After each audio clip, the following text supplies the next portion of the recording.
करेंगे सफलता की, तो उसके लिए चैलेंजेस की भी बात होनी चाहिए और बहुत सफाई से और बहुत ईमानदारी से होनी चाहिए, क्योंकि जब तक हम अपनी कमियों को नहीं देखेंगे तब तक उसे दुरुस्त कैसे करेंगे।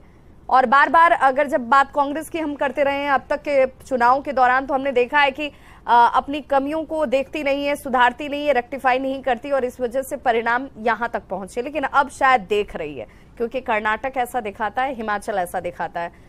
मैं ये जानना और समझना चाहती हूँ कि क्या इतना आसान नजर आता है आपको अपने तजुर्बे के हिसाब से? क्योंकि अगर केजरीवाल की हम बात कर लें तो केजरीवाल तो कांग्रेस के विरोध की ही राजनीति करते हैं, फिर वहां पर ये कैसे साथ आएंगे?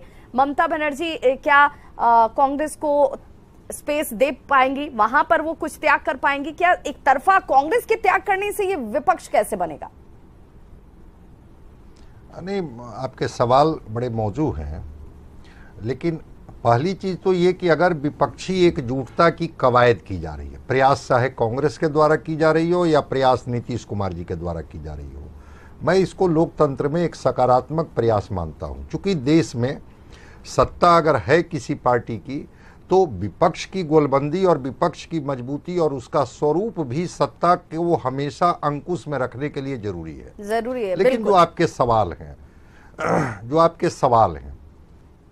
कांग्रेस ने भी अभी कोई त्याग की बात तो नहीं की है। अगर त्याग की बात होती तो जो बंगलोर में जो इनका ये हुआ, ओथ हुआ, उसमें ये जाते नहीं जाते, लेकिन अरविंद केजरीवाल, केसीआर और जगनमोहन को निमंत्रण मिलता, उन्हें नहीं बुलाया गया। कांग्रेस तो वहां पर अपने को किनारे कर ली।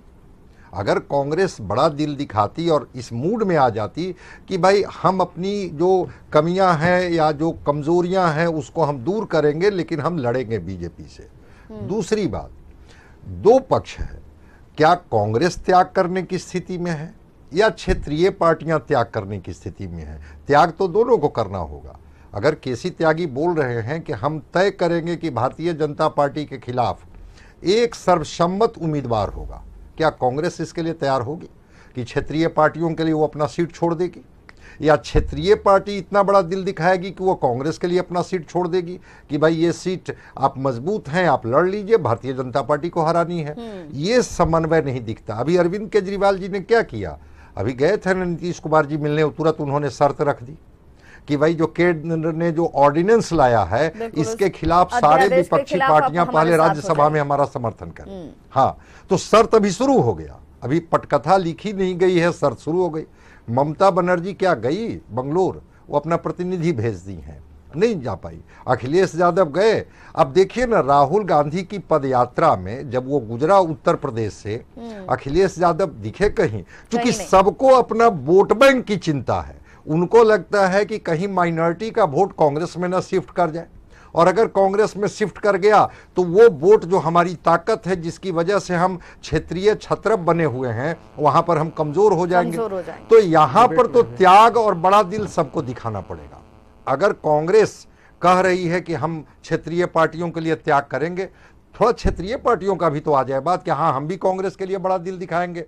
इस पर तो अभी कोई बात आई नहीं है। बिल्कुल अभिषेक बहुत माकूल सा सवाल और बहुत महत्वपूर्ण सवाल जो है वो डॉक्टर संजय भी रख रहे हैं, जिससे आप भी इत्तेफाक रखेंगे कि अभी तक लगातार ये कहा जा रहा है कि कांग्रेस को त्याग करना होगा, कांग्रेस को छोड़ना होगा सीटों पर जहां पर वो कमजोर है। लेकिन कहीं पर भी जिन नेताओं से मुलाकात करते हुए नीतीश कुमार नजर आ रहे हैं, उन नेताओं के वर्जन या उन नेताओं के स्टेटमेंट ऐसे सामने नहीं आए जहां पर ये लगे कि वो हर त्याग करने के लिए तैयार हैं, हर कुछ चर्चा में तय हो जाएगा और नीतीश कुमार उसकी अगुवाई करते हुए दिखेंगे तो हम कुछ भी छोड़ने के लिए तैयार हैं। जो त्याग करना है और त्याग करने के बाद जो गठबंधन का मजबूत स्वरूप तैयार करना है, वो मीडिया में आकर बोलने की आवश्यकता मेरे हिसाब से नहीं है।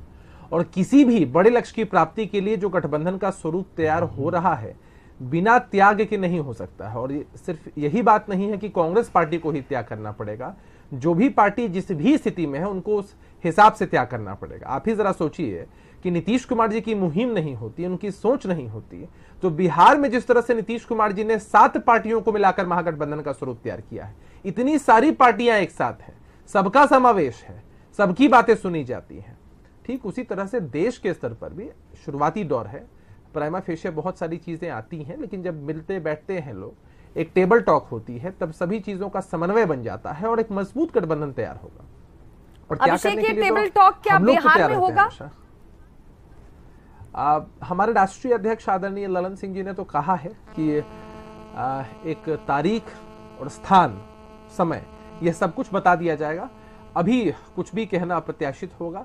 हमें लगता है थोड़े वक्त का इंतजार करना चाहिए। आप लोगों के माध्यम से ही ये बातें जनता तक जाती हैं, आगे भी जाएंगी।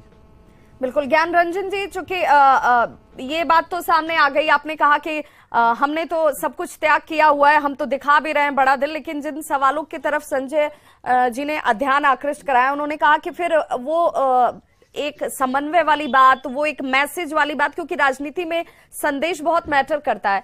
फिर जब बेंगलुरु में शपथ ग्रहण चल रहा था, वहां पर कुछ लोगों को इनवाइट ही नहीं करना, ये किस तरह की स्ट्रेटेजी आप लोग तैयार कर रहे हैं?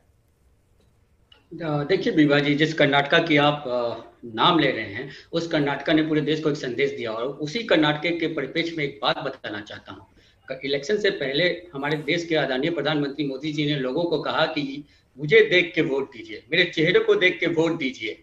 तो वहां पे भाजपा की अगर हार होती है तो कहीं ना कहीं वहां पे हमारे देश के प्रधानमंत्री चेहरा को नकारा गया है। इस बात को आप समझिए, और वहां से एक बहुत स्ट्रांग मैसेज दी गई है।